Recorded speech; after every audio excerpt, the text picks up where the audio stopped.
Então, já nós temos o Alexandre conosco para fazer o comentário. Alexandre, Deus te abençoe, a palavra é sua. Amém. Obrigado.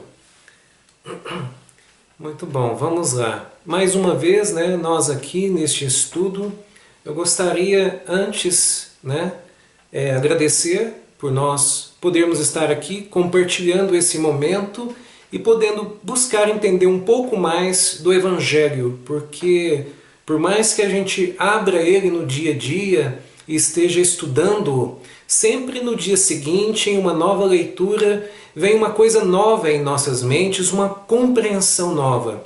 Por isso que é bom sempre esses estudos, e por mais que às vezes a gente acaba repetindo algum capítulo, algum irmão acaba comentando um estudo que já foi feito anteriormente, sempre vem alguma coisa nova, né, que a gente vai entendendo e com isso, né, melhorando no dia a dia, porque já que estamos em uma escola, então o segredo do aprendizado é o exercício, é a repetição. Então é bom que nós estejamos aqui nos esforçando, né, mesmo em meio a uma pandemia, nós encontramos solução para continuar os nossos estudos e poder compartilhá-los também. Eu escolhi o capítulo, eu acredito até que já falei ele anteriormente, mas eu gostaria de destacar um item nele, que é o capítulo Há muitas moradas na casa de meu pai. E é o item Instruções dos Espíritos, Mundos Inferiores e Mundos Superiores, o item 11. Eu vou fazer uma pequena leitura e aí eu vou buscar interpretar um pouquinho. Em vosso mundo tendes necessidade do mal para sentir o bem, da noite para admirar a luz, da doença para apreciar a saúde. Nos mundos superiores, esses contrastes não são necessários.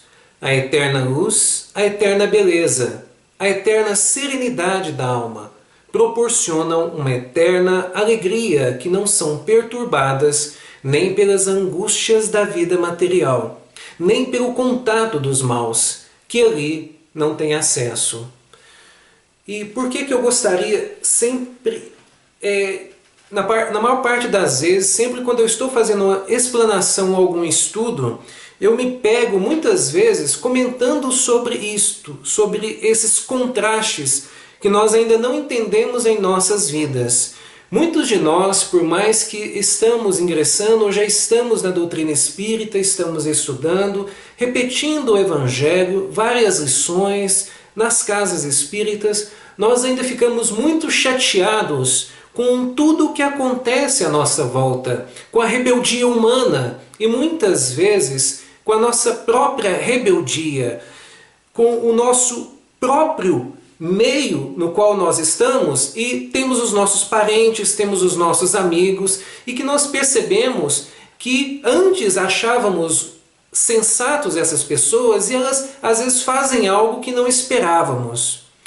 Mas isso é da natureza humana e com o tempo nós vamos entendendo que do jeito que está, apesar que eu acredito um pouco atrasado, mas é como segue uma escola. Ela segue sempre com uma determinada ignorância e dependendo do nível dela, uma ignorância maior.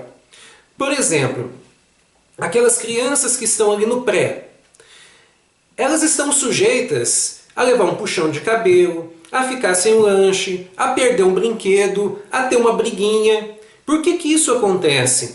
Porque ali no pré, nós não encontramos crianças que conseguem assimilar tudo à sua volta, que conseguem assimilar o respeito, o amor ao próximo. Não, ainda são crianças, ainda são seres que não compreendem como são a vida, ainda são seres que não compreendem que deve fazer ao outro o que gostaria que lhe fosse feito. Então por isso que nós vemos isso nessas salas de aula e é tão difícil muitas vezes lidar com ela. E é por isso também que é tão difícil em um mundo de provas e expiações, onde nós vemos coisas tão tristes. A miséria humana nos assusta. Mas lembrando que essa miséria humana é nada mais, nada menos a nossa essência ainda, a essência da ignorância que está em nós. E com o tempo, então, com a necessidade desses contrastes, é que nós vamos compreendendo a coisa. Então, para que o bem possa chegar de fato em nós, para que haja compreensão dele e para que a gente possa praticá-lo de verdade, primeiro é preciso que nós sejamos surrados pelo mal, para perceber que isso não é bom. E muitos dizem, por que ser surrado pelo mal? Porque nós também surramos o outro com a maldade, com a nossa ignorância, nós prejudicamos o outro ainda, nós traímos o outro, nós ainda roubamos o outro, levamos vantagem em cima do outro e muitas coisas nós já sabemos que não podem ser feitas, mas a gente ainda faz às escondidas, se não faz na luz do dia, faz então na escuridão da noite, faz às escondidas nas costas dos outros. Nós ainda fazemos isso e muito. E às vezes é um parente nosso que soube de alguma coisa ou fez alguma coisa contra nós e anos à frente a gente fica sabendo, a gente fica triste.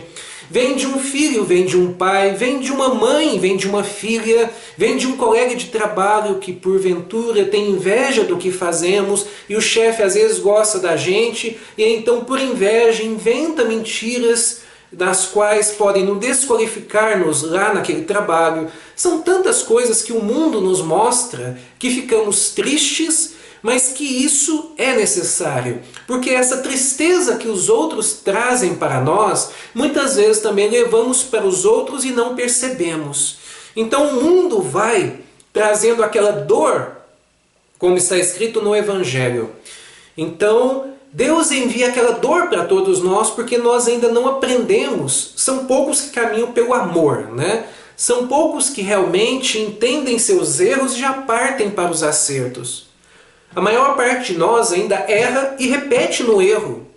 Né? Dá a impressão assim, que quer continuar sofrendo, que não quer superar as suas dificuldades. Então muitos de nós ainda somos assim. Sem aprender pelo erro.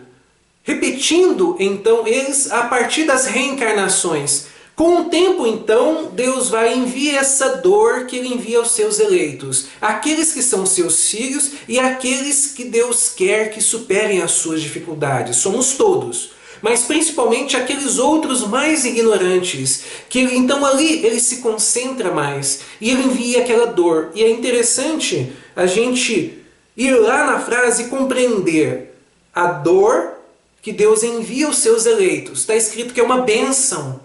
E por que é uma bênção? Porque é essa dor que vai nos corrigir. É essa dor que vai nos ensinar. São esses contrastes que vão com o tempo, através das reencarnações, nos mostrando que a dor, para todos, ela não é agradável. Porém, eu passo a observar que a dor que eu recebo, muitas vezes, é o reflexo da dor que eu pratiquei. Quando eu compreendo isso, aí sim que começam as mudanças. Aí sim que eu começo um plantio diferente. Aí sim que eu começo a entender a justiça de Deus. O porquê que eu sou um eleito de Deus. Porque Deus me envia tudo aquilo para que eu perceba os contrastes da vida, a luz, a escuridão, a saúde, a doença física, a riqueza, a pobreza, entre tantos outros contrastes, né? A alegria e a tristeza. Deus então vai fazendo com que eu passe por tudo isso para que eu me forme de verdade como um espírito puro, amoroso e fraterno, para que eu compreenda de verdade a lei do universo, a lei natural, aquela lei que é imutável, que é a lei de Deus, que está para todos e com o tempo, principalmente em mundos felizes, as leis de Deus, as leis dos homens vão alcançar, ou melhor, vão se aproximar das leis de Deus. Isso é uma certeza para todos nós. Mas essa certeza só vem depois que, a partir de muita lágrima, a partir de muita dificuldade, onde nós vamos vendo nas literaturas espíritas que nós temos, né? De Chico Xavier principalmente, quem lá viu a trajetória de Emmanuel, naqueles romances maravilhosos que nós vemos, que começa lá atrás há 2000 anos e vai indo, se não me engano, até Renúncia, nós vamos vendo ali várias encarnações de Emmanuel. E nós vamos vendo pelo que ele vai passando, né? Desde senador a escravo, entre tantos outros papéis que ele Com o tempo ele foi precisando passar, foi aprendendo, e a partir da dor das perdas, principalmente de Lívia, do amor da vida dele, nós vamos compreendendo então que tudo são bênçãos. E com o tempo o espírito aprende, com o tempo o espírito evolui. Por quê? Porque a fé dele supera as suas dúvidas. E aí então nós encontramos espíritos abençoados como Emmanuel, que nós sabemos da história dele, a partir da história de Chico Xavier, nós sabemos que ele é o mentor de Chico, que toda essa leva, essa literatura que o Chico conseguiu trazer para nós, quem que foi o maestro ali de tudo aquilo foi Emmanuel. Então nós percebemos que o progresso ele se faz sim, como Cristo disse lá atrás, nenhuma ovelha se perderá. E o Cristo chega para Emmanuel e diz assim, olha, segue-me agora. Ou daqui a milênios. A gente pode observar que isso se fez. Emmanuel não quis seguir o Cristo lá atrás. Ele precisou esperar alguns milênios. Tá? Porque nós ainda, como eu disse lá no início, é pela dor. Porque nós passamos pelo mundo, então aí a gente acaba abraçando os excessos do mundo, e isso acaba envolvendo até mesmo espíritos mais inteligentes, que por mais que sejam inteligentes, ainda tem muito orgulho, ainda tem muita ganância e arrogância, então acabam se prendendo no mundo, nas coisas do mundo, nos poderes temporais do mundo, na sensualidade do mundo, e acabam então se perdendo. E nós sabemos de tantos espíritos evoluídos que se perderam. Um dos que causaram maiores danos na Terra, e que nós sabemos que prejudicou milhares de almas, foi Hitler. Mas se nós formos ver a história desse espírito, nós podemos ver que é um espírito inteligentíssimo. Mas olha o que ele fez lá atrás, olha o mal que ele causou para a humanidade, sem dizer o atraso também, não é? Porém, a inteligência, nós sabemos que é a ferramenta que nos auxilia a encontrar a nossa evolução moral. Mas temos de saber usá-la, não é? Então é isso que o Evangelho vem nos ensinando a partir desses pequenos itens. Inclusive o próximo parágrafo, que ele vem dizer assim: eis o que o espírito humano tem mais dificuldade em compreender. Ainda está falando dos contrastes. Ele foi engenhoso para pintar os tormentos do inferno, e não pôde jamais representar os desfrutes do céu. E por que isso? Porque, sendo inferior, não suportou senão penas e misérias, e não entreviu as claridades celestes. Não pode falar daquilo que não conhece, mas à medida que se eleva e se depura, o horizonte se ilumina, e ele compreende o bem que tem diante de si, como compreendeu o mal que ficou atrás de si. E esse mal, ele vai ficar atrás de nós ainda. Porque nós sabemos, como a doutrina espírita vem nos ensinar, e nós percebemos a partir do momento que nós observamos o meio, que a regeneração vai vir. Os avisos estão aí, a pandemia está aí, ainda passamos por muitos flagelos naturais. Então, nós temos de suportar tudo isso, essa inclemência da natureza, inclusive a ignorância humana, lembrando que essa ignorância humana que suportamos é o reflexo da nossa própria ignorância. E pode ser que talvez fique ainda um pouco mais difícil, porque como está escrito aqui, vem nos dizer que nós precisamos muitas vezes chegar a um limite para que realmente entendamos as coisas. Vamos entender esse limite, quer dizer, que o mal chegue a um limite, que a ignorância chegue a um limite. Vamos entender melhor. Um exemplo, lá atrás então, quando a ignorância dos religiosos da época estava tão alta que eles estavam matando quase que todo mundo que tinha um gatinho preto. Todo mundo era feiticeiro. Então começaram a queimar um tantão de gente. Chegou a um ponto que eles viram que se continuasse daquele jeito não ia sobrar ninguém. Aí eles pararam. Aí eles observaram, gente, vamos parar com tudo isso, porque a nossa ignorância já está ultrapassando os limites. Porque eles viram que o mal que eles estavam praticando chegou a um ponto que estava em excesso. E nós também vamos chegar a esse momento. É só observarmos como que estão as coisas à nossa volta. Vocês já observaram a cultura do ódio? A falta de respeito pela opinião do semelhante? Quantas ignorâncias que nós vemos por aí? Adultos que, por estarem defendendo as suas ideias, muitas vezes batem em jovens que estão defendendo outras ideias. E tantas outras atrocidades que vemos, e talvez, espero que não, possa piorar. E por que possa piorar? Porque o ser humano, ele ainda é tão ignorante, que só depois que ele viu que o mal ultrapassou tudo, atropelou todo mundo, que ele então para pensar e diz assim, gente, eu acho que a gente abusou um pouco. Só depois que ele vê dessa maneira. Então eu espero que não precise chegar a uma catástrofe maior, porque essa pandemia já está trazendo muita tristeza para todos nós. Que nós possamos então aproveitar o momento para que possamos refletir de verdade, entender de verdade e buscar praticar essas pequenas lições, tá? Que é cada um conforme o seu esforço, conforme o seu trabalho, conforme o seu estudo, conforme as tuas obras, trabalhando o teu coração, trabalhando o teu eu, para que o nós possa se fazer. Porque se todos nós compreendermos a necessidade de trabalhar o eu, ao invés de ficar, não, o outro que tem de melhorar, o outro que tem de ser melhor, o outro que tem de me respeitar, o outro que tem de valorizar, o outro que tem de me amar. Na hora que eu parar com essa coisa e pensar assim, peraí, ao invés de eu esperar, por que eu não faço tudo isso? Por que eu não começo agora a respeitar o outro, a valorizar o outro, a ser grato pelo que o outro me faz, me proporciona, me ajuda e me auxilia? A começar a entender de verdade que muitas vezes eu tenho uma trave no meu olho e eu estou querendo apedrejar o outro porque ele está com um cisco lá e aquele cisco está me incomodando. Então eu preciso começar essas reflexões. E Deus nos dá essas oportunidades todos os dias, todos os momentos, de alguma maneira, Ele faz com que paremos. É uma pandemia, é uma doença, é alguma coisa em nossas vidas que acontece, é um desemprego. Uma hora vem alguma coisa para nos avisar, para nos derrubar do nosso orgulho, porque não tem outra maneira. Deus muitas vezes precisa derrubar o próprio filho do cavalo desenfreado, das suas arrogâncias, do seu egoísmo, da sua vaidade. Então só depois que o filho cai, como o filho pródigo, que nós vimos lá atrás a história que tem no Evangelho, né? Do filho pródigo que então chega no pai, como muitos filhos por aí, né?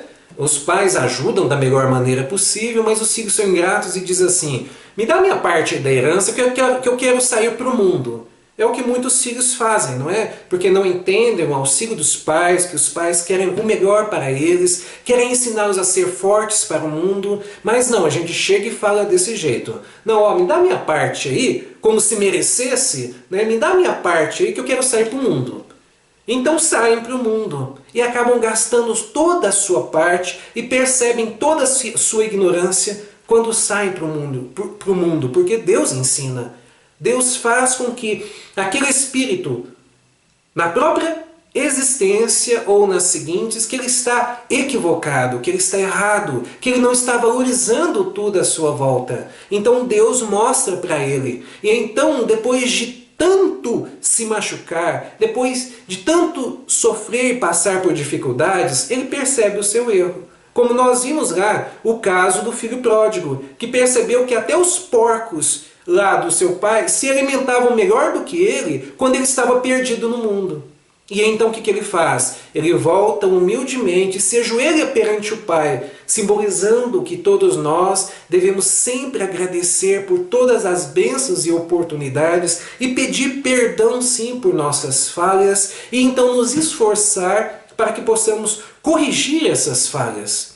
E eu, para buscar complementar os nossos estudos aqui, antes de finalizar, eu separei 3 perguntas do Livro dos Espíritos que busca nos auxiliar nessas caminhadas, né? Tudo aqui no Livro dos Espíritos nos auxilia, né? Mas então eu busquei destacar 3, que é do capítulo 10º do livro 2º, Ocupações, Emissões dos Espíritos. Questão 558. Os espíritos têm outra coisa a fazer que melhorar-se pessoalmente? A resposta: eles concorrem para a harmonia do universo, executando a vontade de Deus, do qual são os ministros. A vida espírita é uma ocupação contínua, mas que nada tem de penosa, como sobre a terra, porque não há fadiga corporal, nem as angústias da necessidade. 559. Os espíritos inferiores e imperfeitos cumprem também um papel útil no universo? Todos têm deveres a cumprir. O último dos pedreiros não concorre para construir o edifício tão bem como o arquiteto?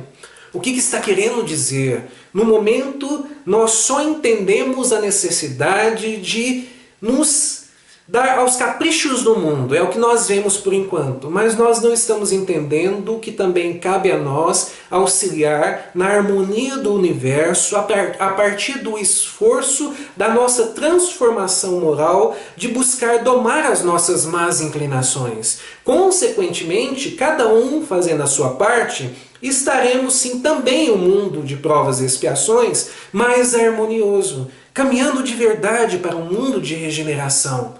Cabe a todos nós este papel. E não só esperar do anjo da guarda, e não só esperar dos espíritos superiores. A última aqui, 560. Os espíritos têm, cada um, atribuições especiais. Isso quer dizer que todos nós devemos habitar em toda parte e adquirir o conhecimento de todas as coisas, presidindo sucessivamente a todos os componentes do universo. Mas, como está dito no Eclesiastes, há um tempo para tudo, tal qual cumpre hoje seu destino neste mundo, tal outro cumprirá ou cumpriu em outra época, sobre a terra, na água e no ar. Olha que interessante, está querendo dizer que todos nós temos parte sim e que todos nós devemos buscar conhecimento, devemos buscar meios de realmente sermos úteis, tal qual lá então nós vemos, né? Maria, apesar de todas as dificuldades, quando soube que daria luz ao Jesus Cristo, ela percebeu, mas meu Deus do céu, imagina eu grávida aqui ainda sem estar casada, como que vai ser isso? Vou ser apedrejada. Mas apesar das dificuldades, o que então ela diz? Pai, que seja feita a vossa vontade. E assim para nós, independente das nossas dificuldades, nós também devemos, em nossas orações, pedir para Deus que nos faça instrumento de sua vontade, como nós sabemos lá da história que o Cristo contou, que ele vem nos ensinar, como que deve ser o nosso caminhar. Semelhante ao do samaritano, deixar a ignorância farisaica de lado, a ignorância levita de lado, mas agir como um simples samaritano, buscando de alguma maneira, sim, fazer o que eu posso para o outro, porque essa é a nossa missão na Terra e não tem outra forma de evoluir. Se eu não caminhar para auxiliar o meu semelhante, eu não vou evoluir espiritualmente. Eu vou continuar o quê? Tendo os mesmos sofrimentos, as mesmas misérias, as mesmas decepções e sempre tem uma maneira de piorar, porque as dívidas vão só aumentando. Então que eu compreenda, quanto mais eu faço bem, melhor então para mim. Quanto mais eu faço mal, quanto mais eu desrespeito o outro, quanto mais eu desvalorizo o outro, é o que também sobrará para mim, cada um conforme as suas obras, que o Cristo disse lá atrás, é uma referência da lei de ação e reação, causa e efeito. Então, se eu estou causando aqui, pode ter certeza de uma coisa, eu estou provocando um efeito. E esse efeito volta contra quem? A gente, em filmes, né, a gente ouve muito falar lá que o feitiço volta contra o feiticeiro. E eu acredito nisso. Então, que nós possamos entender esses ensinamentos, que são cristãos. Esses ensinamentos que o Cristo, então, começou lá atrás, né, traz para nós a doutrina espírita, vem destrinchar para nós esses conhecimentos, e nós ainda aproveitamos esses momentos, trocamos ideias, para que possamos compreender melhor, que são muito válidos para todos.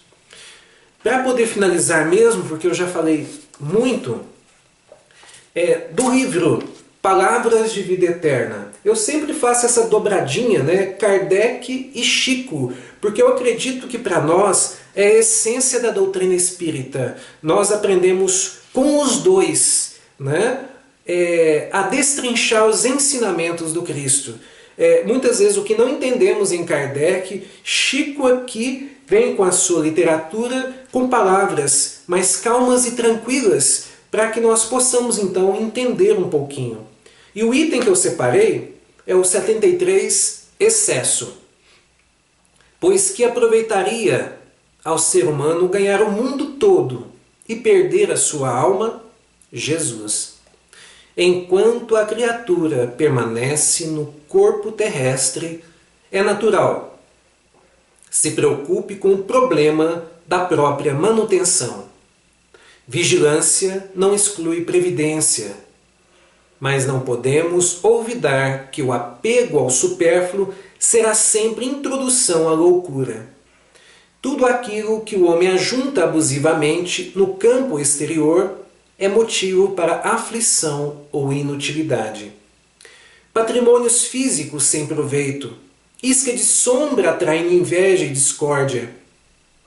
Alimentos guardados, valores a caminho da podridão. Roupas em desuso, asilo de traças. Demasiados recursos amoedados, tentações para os descendentes.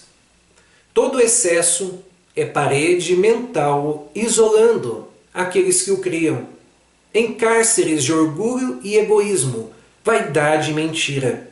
Observa, sim, o material que amontoas. Tudo o que está fora de ti representa caminho em que transitas. Agarrar-se, pois, ao efêmero é prender-se à ilusão. Mas todos os bens espirituais que ajuntares em ti mesmo, como sejam virtude e educação, constituem valores inalienáveis a brilharem contigo, aqui ou alures, em sublimação para a vida eterna. Olha só, eu busquei fazer com que tudo se combinasse para que nós não perdêssemos o entendimento que nós já passamos por todos os continentes, por todas as línguas, raças, civilizações, pobreza e riqueza. E tudo isso é uma espécie de material que nós temos aqui, na nossa mente, em espírito, que nos auxilia a olhar para o passado, não como muitos olham, com desprezo, mas passar a olhar para o passado que nós temos ou por intuição ou por lembranças, para que nos sirvam de ferramentas para a superação de verdade das nossas dificuldades, entendendo que o que nós levamos não são as 7 maravilhas do mundo, que talvez uma ou outra esteja de pé, mas o que está de pé aqui, toda essa bagagem, todas essas aptidões, todos esses conhecimentos, é isso aqui que vale e que segue conosco, assim, pela eternidade afora. Eu espero que eu tenha conseguido passar um pouquinho desse item e mais uma vez eu agradeço a oportunidade.